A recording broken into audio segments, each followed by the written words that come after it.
Welcome back, everyone. I am so incredibly thrilled you're joining us for this explainer because today we are tackling what is easily one of the most heavily debated, pressing, and, let's be totally real here, anxiety-inducing topics in the entire tech sector right now. We are looking squarely at the future of human labor in the age of artificial intelligence. And it really all boils down to this one massive core question. Can AI genuinely replace human programmers? If you're an aspiring developer, or honestly, even if you're a highly seasoned software engineer, you've probably felt at least a little bit of that creeping AI anxiety. I mean, we're seeing wild headlines every single day about models generating incredibly complex code in just seconds. So are human coders actually destined to become obsolete? Okay, let's dive into this. Right out of the gate, I want to highlight this fantastic, deeply grounded conclusion from one of our sources. Quote, AI really is changing the programming profession, but AI agents aren't making programmers obsolete. That is exactly our thesis for today. We are going to break down exactly why that is, but we're going to do it by looking at the actual math, the hardware, and the fundamental logic behind these systems. So, Section 1, Inside the AI Black Box. To really answer our core question, we first need to strip away all that science fiction magic and take a peek at the mechanical reality. Let's start by grounding ourselves with a definition from Stanford HAI. Basically, artificial intelligence refers to computer systems performing tasks that normally require human intelligence. But the absolute secret sauce here? It's that phrase, learning from data. You see, modern AI isn't about following rigid, pre-programmed instructions like some old-school flowchart. Instead, it analyzes just mountains of data to discover complex patterns entirely on its own. And this brilliantly illustrates exactly how that shift happened in the programming world. Historically, we relied on something called symbolic AI.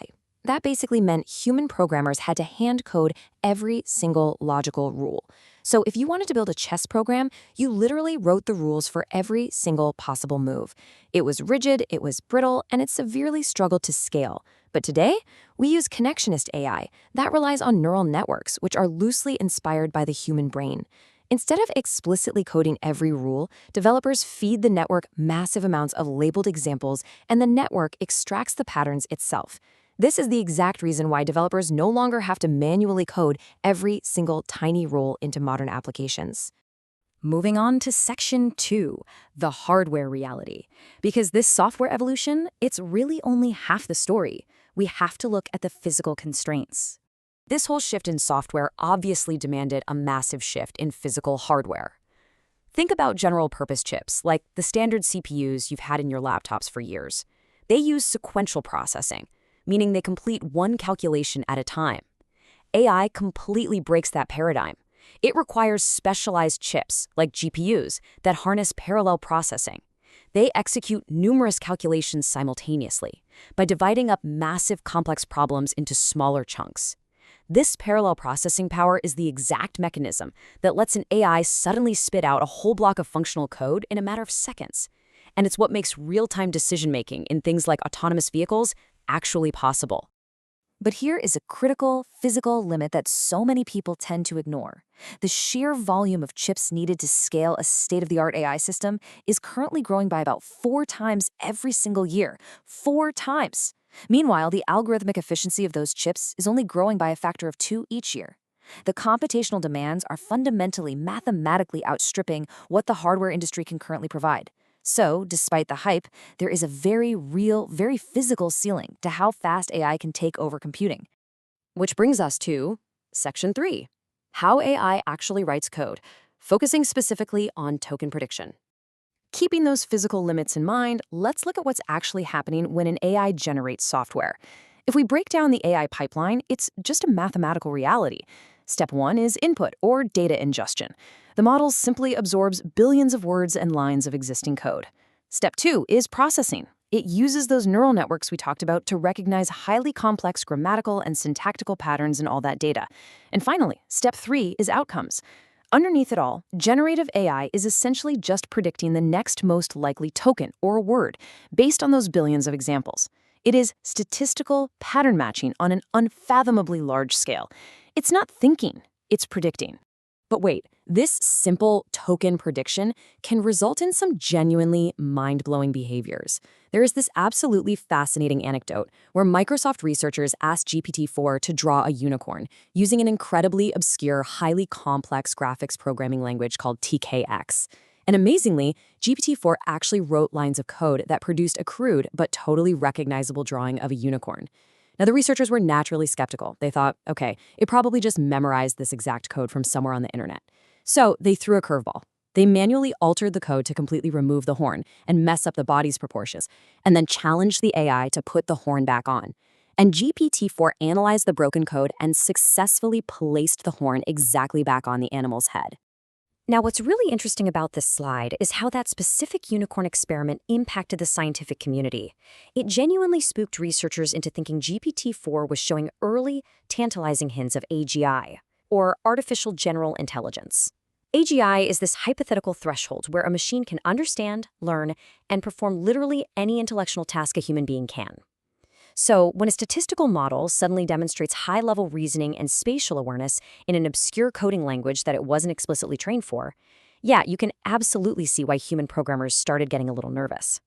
But let's pause and pivot a bit to Section 4, where the machine breaks. Before we crown our new robot overlords, we need to balance out that impressive unicorn story.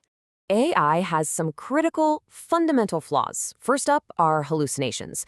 Because these models are optimized to generate plausible-sounding text, not factual accuracy, they will sometimes just confidently spit out complete falsehoods. Second, there's model collapse, which is sometimes called autophagy, or kind of grossly AI inbreeding. This is a severe degradation that happens when an AI trains on synthetic data created by other AIs. Over time, it literally just starts generating absolute gibberish. Think about this for a second. If a machine frequently hallucinates a factual error just to sound correct, can we really trust it, entirely unguided, to write the code for a self-driving car? And that directly leads us to the terrifying black box problem. Because connectionist AI learns patterns entirely on its own, the algorithm producing an output is entirely opaque, meaning even the top-tier designers who built the AI cannot perfectly audit why the machine made a specific connection. This is a massive limitation for the programming profession. When, and I do mean when, not if, the AI generates a complex, subtle bug in a crucial piece of enterprise software, you can't just easily troubleshoot a billion-parameter black box. You desperately need a human expert who understands the underlying logic to fix it. And that perfectly tees up Section 5, augmentation, not total replacement. Connecting the immense power of AI with its highly unpredictable flaws reveals exactly why human programmers aren't going anywhere. So the crucial point is this concept right here: reinforcement learning from human feedback, or RLHF. To make any of these AI models actually usable in the real world, humans have to step in. We have to provide the guidance, the scoring, and the context to ensure the AI's output is actually accurate and safe. Humans are strictly required to keep the AI from going off the rails, to interpret subjective, messy business parameters, and to ultimately clean up the mess when that black box inevitably hallucinates. Let's look at how this builds into our final picture of the future. By comparing the two roles side by side, it's pretty clear. AI is taking over the tedious stuff. It automates repetitive tasks, rapidly matches patterns, and generates standard boilerplate code. But the human roles, those are completely insulated. Humans are the ones applying deep domain knowledge. We provide the common sense that machines literally do not possess, and we ensure strategic governance. We are entering a powerful new era of augmented intelligence. Human programmers aren't being replaced. Their jobs are just evolving. They're going to collaborate with AI as an incredibly powerful tool, not as a total replacement. I want to leave you with this final provocative thought today. AI is incredibly, undeniably adept at learning the rules of code from billions of data points. But who is setting the rules for the AI? Without human programmers, without human logic, and without strict human oversight, the machine is really just an incredibly fast, hallucinating black box. The future doesn't belong to the AI alone. It belongs to the human programmers who learn how to steer the machine. Thank you so much for exploring this with me today. Keep learning, and I'll catch you in the next explainer.